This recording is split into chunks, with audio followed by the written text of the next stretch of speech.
Assalamualaikum warahmatullahi wabarakatuh. Perkenalkan, nama saya Vina Agustina, NIM 242510111047. Saya Prodi Pendidikan Agama Islam. Saya akan menjelaskan tentang pragmatisme.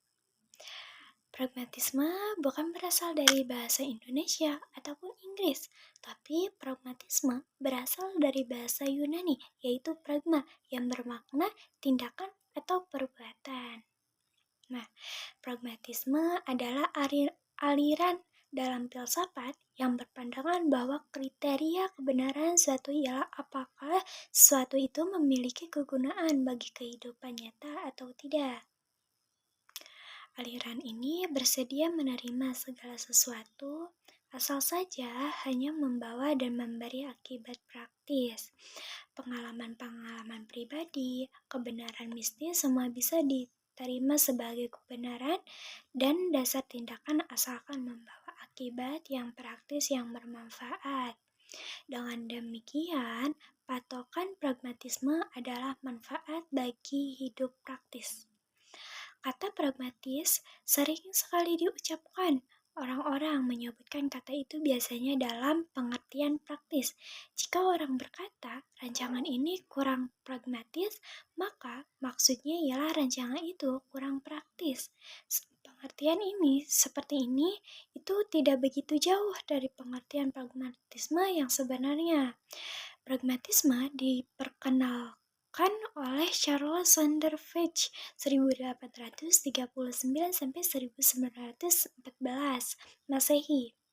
Nah, ia adalah seorang filsuf Amerika yang pertama kali menggunakan pragmatisme sebagai metode filsafat.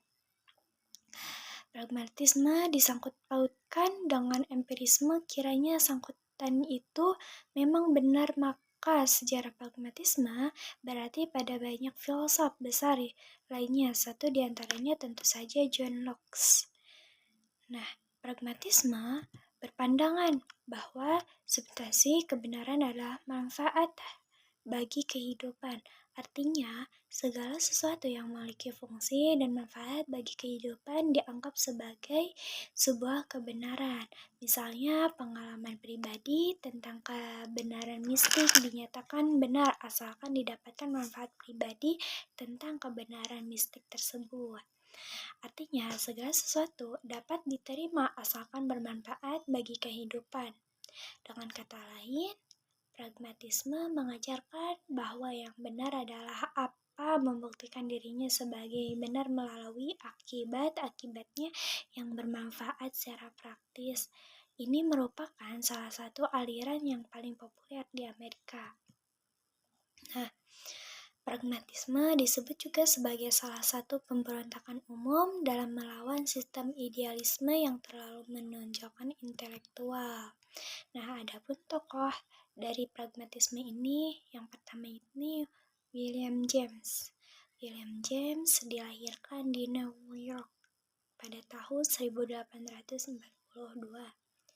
Setelah belajar ilmu kedokteran di Universitas Harvard, ia kemudian pada tahun 1855 sampai 1861 belajar di Inggris, Prancis, Swiss, dan Jerman.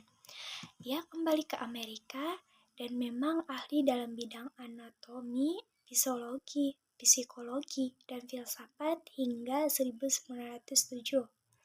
Selain menamakan filsafatnya dengan pragmatisme, James menyebutkan dengan istilah radikal empirisme radikal.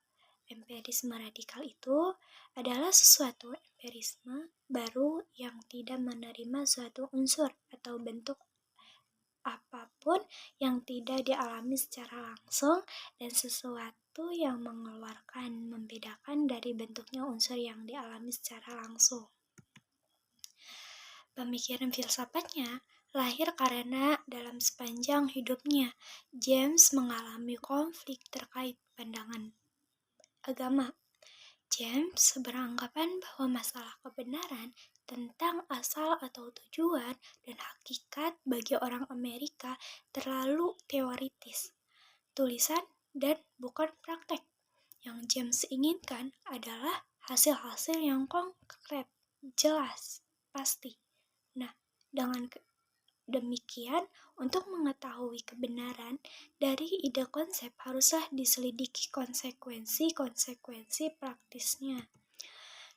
James mengemukakan dalam bukunya bahwa tiada kebenaran yang mutlak, yang berlaku umum, yang bersifat tetap, yang berdiri sendiri dan terlepas dari segala akal yang mengenalnya.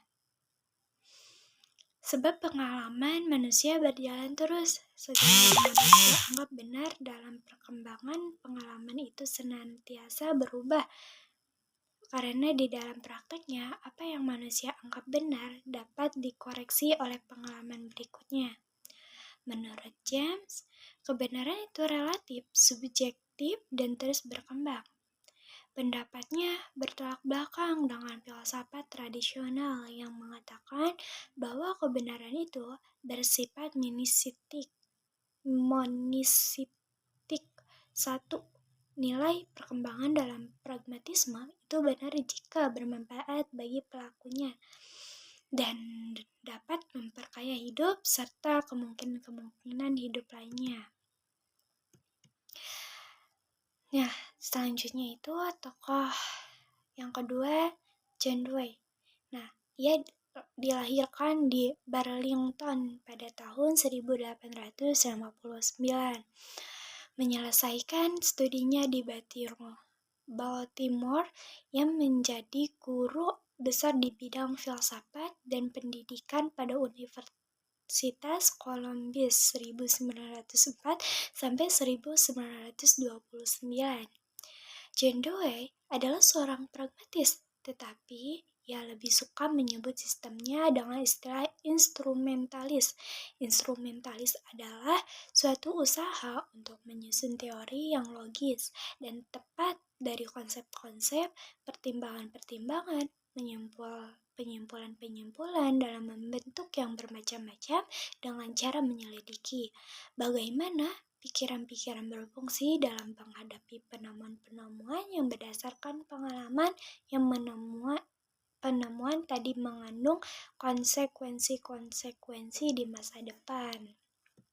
Nah, menurutnya tujuan filsafat adalah untuk mengatur kehidupan dan aktivitas manusia secara lebih baik untuk di dunia dan individu. John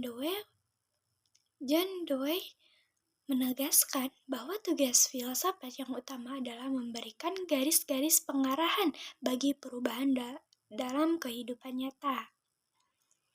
Menurut John Dewey, kita hidup dalam dunia yang belum penciptaannya. John Dewey menyikapi hal ini dengan meneliti 3 aspek. Yang pertama, temporalisme, ada gerak dan kemajuan nyata dalam waktu. Yang kedua, futurisme, mendorong kita untuk melihat hari esok dan tidak pada hari kematian. Dan yang ketiga, milionarisme, yaitu dunianya dapat dibuat lebih baik dengan tenaga kita. James membenarkan 3 hal ini.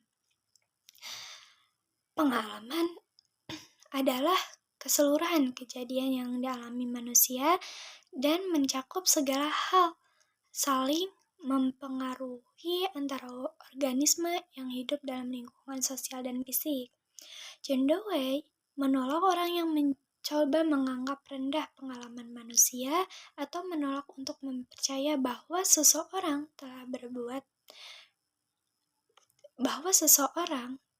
telah berbuat sedemikian. John Dewey mengatakan bahwa pengalaman bukan suatu tabir yang menutupi manusia sehingga tidak melihat alam. Pengalaman adalah satu-satunya jalan bagi manusia untuk memasuki rahasia-rahasia alam. Pikiran merupakan cara untuk jalan melayani kehidupan. Makanya, ia dengan keras menuntut penggunaan metode ilmu alam bagi semua lapangan pikiran, terutama dalam penilaian pikiran, persoalan akhlak, etika, politik, dan lain-lain. Dengan demikian, cara penilaian bisa berubah dan bias disesuaikan dengan lingkungan dan kebutuhan hidup. Menurut Cendaway, yang dimaksud dengan scientific method ialah semata-mata cara yang dipakai oleh seorang sehingga bisa melampaui ranah pemikiran menuju pada ranah amalan yang merupakan tujuan utama. Cendaway memandang bahwa tipe dari pragmatismenya diasumsikan sebagai sesuatu yang mempunyai jangkauan aplikasi dalam masyarakat. Nah, pendidikan dipandang sebagai tempat yang strategis dan sentral dalam upaya keberlangsungan hidup di masa depan. Konsep pendidikan yang adaptif pada anak dan perkembangan dikemukakan olehnya dengan menawarkan dua metode. Yang pertama, problem solving method, mengajarkan kebebasan pada anak dalam memecahkan masalah sehingga guru hanya membantu ketika siswa menghadapi kesulitan. Dan yang kedua, learning by doing, memberikan bekal keterampilan praktis pada anak agar bisa dieksis di lingkungan masyarakat sesuai dengan kebutuhan masyarakat. Nah, mungkin itu saja pemaparan dari saya tentang pragmatisme dan kedua tokoh tersebut. Nah, mohon maaf, pasti dari paparan saya banyak kesalahan. Mohon dimaklum karena saya masih belajar. Dan video ini untuk memenuhi tugas filsafat. Terima kasih. Wassalamualaikum warahmatullahi wabarakatuh.